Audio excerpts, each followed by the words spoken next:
किन्नर चुड़ैल। गोरखपुर नाम का एक गांव हुआ करता था। उस गांव में ज्यादा लोग नहीं रहते थे। उस गांव में एक गर्भवती विधवा औरत रहती थी। उस औरत का नाम कमला था।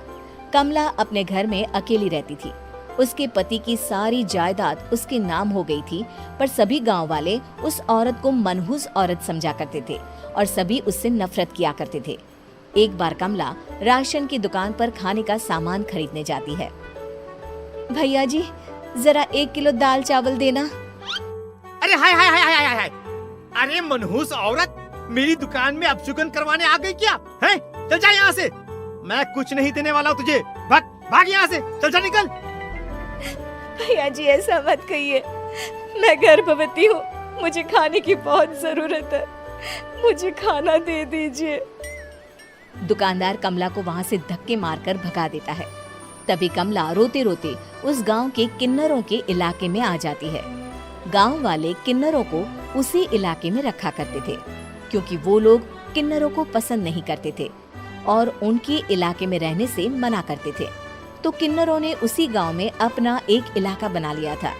जब किन्नर लोग देखते हैं कि एक गर्भवती महिला रोते रोते उनके इलाके में आ गई है, तो सारे किन्नर कमला के पास जाकर उसका हाल पूछने लगते हैं। क्या हुआ बहन, तुम्हारी गर्भवती अवस्था में इतनी बुरी हालत कैसे है? तुम रो क्यों रही हो? तुम डरो मत, हम तुम्हें कोई नुकसान नहीं पहुंचाएंगे। तुम शांत होकर सब बताओ कि हुआ क्या है। मैं कमला हूँ। मैं गांव के दूसरे इलाके से आई हूँ। 2 महीने पहले ही मेरे पति की मौत हुई है। मुझे गांव के लोग मनहूस मानते हैं, क्योंकि मैं विधवा हूँ और गर्भवती भी। वहाँ के लोग मुझे खाने के लिए कुछ बेचने के लिए भी तैयार नहीं, जिससे मेरा गुजारा नहीं हो रहा था। कोई बात नहीं कमला, हम तुम्हारा ख्याल रखेंगे। किन्नर लोग कमला को एक खाली घर में रहने के लिए जगह दे देते हैं और उसकी देखभाल भी करते हैं। कुछ ही महीने बाद कमला अपने बच्चे को जन्म देती है, पर अफसोस, कमला बच्चे को जन्म देते ही अपनी जान गंवा देती है। जब सब किन्नर बच्चे को देखते हैं तो बहुत खुश हो जाते हैं, क्योंकि वो बच्चा भी किन्नर ही था। कमला ने एक किन्नर बच्चे को जन्म दिया था। अब इस बच्चे की देखभाल कौन करेगा? हम तो इस बच्चे को गांव के दूसरे इलाके में भी नहीं भेज सकते। और तो क्या हुआ, इस बच्चे की माँ नहीं रही तो हम इसे पालेंगे। अब ये हमारे इलाके में रहेगा, हमारे साथ रहेगा। फिर वो किन्नर उस किन्नर बच्चे को गोद ले लेते हैं, उसका नामकरण कराते हैं। उस किन्नर बच्चे का नाम शक्ति रखा जाता है। देखते ही देखते शक्ति बड़ी होने लगती है। उसके रंग रूप बहुत सुंदर थे। वो बहुत सुंदर किन्नर दिखती है। एक दिन शक्ति एक किन्नर से पूछती है, माँ जी सुनिए ना, ये गांव के दूसरे इलाके में भी तो लोग रहते हैं, तो हम वहाँ क्यों नहीं जाते? हम उनसे अलग क्यों रहते हैं? शक्ति, क्योंकि वो लोग हमारे जैसे नहीं, वो लोग हमें पसंद नहीं करते, इसीलिए हम उनसे अलग रहते हैं। क्यों? वो हमें क्यों पसंद नहीं करते? मुझे एक बार उस इलाके में जाना है। मैं एक बार वहाँ जाकर घूम कर आऊँ। शक्ति, खबरदार, जो तू उस इलाके में कभी भी गई तो अपनी जान नहीं गंवाना चाहती तो उस इलाके में कभी कदम भी नहीं रखेगी, समझी? इतना कहकर वो किन्नर वहाँ से चली जाती है। शक्ति उस किन्नर की बात सुनकर बहुत रोती है। माँ जी, ऐसा कैसे कह सकती हैं? उन्होंने इतनी सी बात के लिए मुझे इतना डांटा। अब तो मैं उस इलाके में जरूर जाऊंगी। फिर एक दिन शक्ति गांव के दूसरे इलाके में चुपके से जाती है। ये लोग तो हमारे जैसे ही इंसान हैं, तो ये हमसे नफरत क्यों करते हैं? जब शक्ति उस इलाके में पहुंचती है तो गांव के सारे आदमी उसके रूप से मोहित हो जाते हैं। वो लोग ये अंदाजा नहीं लगा पाते कि वो किन्नर है। शक्ति की सुंदरता देखकर सारे गांव वाले उसकी तारीफ करने लगते हैं। तभी गांव का चक्कर लगाने गांव के जमींदार का बेटा हर्ष वहां पहुंचता है। हर्ष भी दिखने में बहुत सुंदर होता है। जब हर्ष ने शक्ति को देखा तो वो भी उससे मोहित हो गया, और जब शक्ति की नजर हर्ष पर पड़ी तो वो हर्ष को देखकर मोहित हो गई। आपको पहले कभी इस गांव में देखा नहीं। इस गांव में आप नए हैं क्या? जी नहीं, वो मैं बस। तभी शक्ति बोलते बोलते रुक जाती है और मन में सोचने लगती है, अगर मैंने इनको बता दिया कि मैं दूसरे इलाके से आई हूँ तो वो समझ जाएंगे कि मैं किन्नर हूँ, इसलिए मुझे इनसे झूठ ही बोलना पड़ेगा। शक्ति हर्ष को कहती है, जी हाँ, मैं इस गांव में नई आई हूँ, यहाँ अकेली रहती हूँ। वैसे आप कौन है? आप भी इसी गांव में रहते हैं? जी हाँ, मैं इस गांव के जमींदार का बेटा हूँ।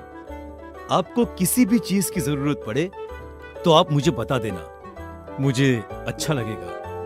ऐसे ही शक्ति और हर्ष एक दूसरे से रोज मिलने लगते। वो दोनों अपने प्यार का इजहार करने एक दूसरे से मिलने जाते हैं। तभी शक्ति का पीछा करते करते एक किन्नर वहां आ जाती है। शक्ति, मैं तुमसे बहुत प्यार करता हूँ। मैं तुमसे शादी करना चाहता हूँ। क्या तुम मुझसे शादी करोगी? हाँ हर्ष, मैं तुमसे शादी करूंगी, पर मैं तुमको अपने बारे में एक सच्चाई बताना चाहती हूँ जो मैंने तुमसे छुपा कर रखी है। तभी उनके बीच में ही वो किन्नर आ जाती है।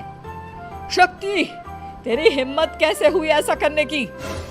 वो किन्नर शक्ति को खींचकर गांव के जमींदार के पास ले जाती है। हर्ष भी वहां शक्ति को बचाने के लिए पहुंच जाता है।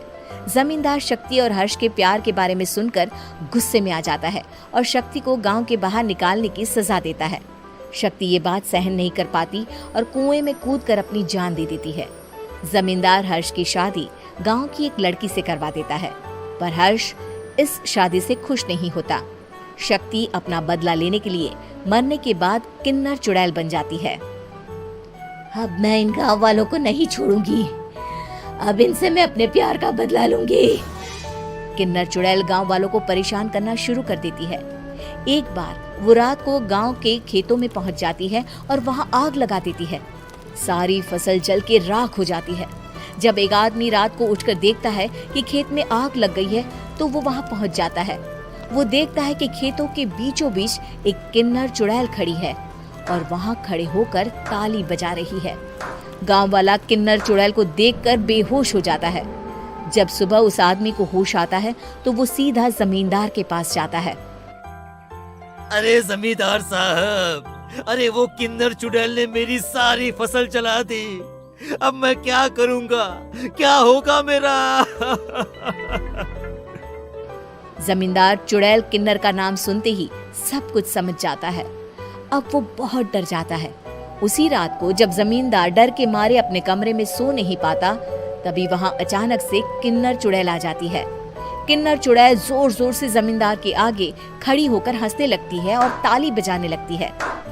जमींदार उस डरावनी किन्नर चुड़ैल को देखकर बहुत डर जाता है।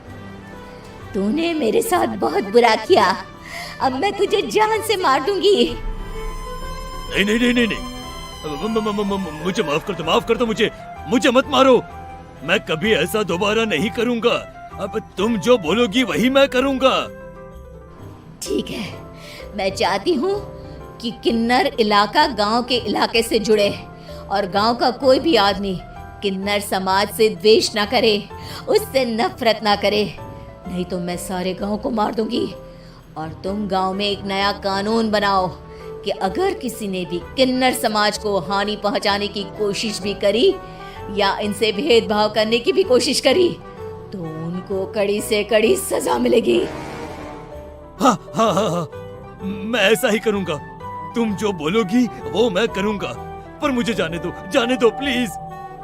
तब वो किन्नर चुड़ैल वहां से चली जाती है। गांव का जमींदार किन्नर चुड़ैल का कहा मानते हुए दोनों इलाकों को एक कर देता है और नया कानून भी लागू कर देता है। तब से वहां किन्नर समाज और बाकी गांव वाले शांतिपूर्वक रहने लगते हैं।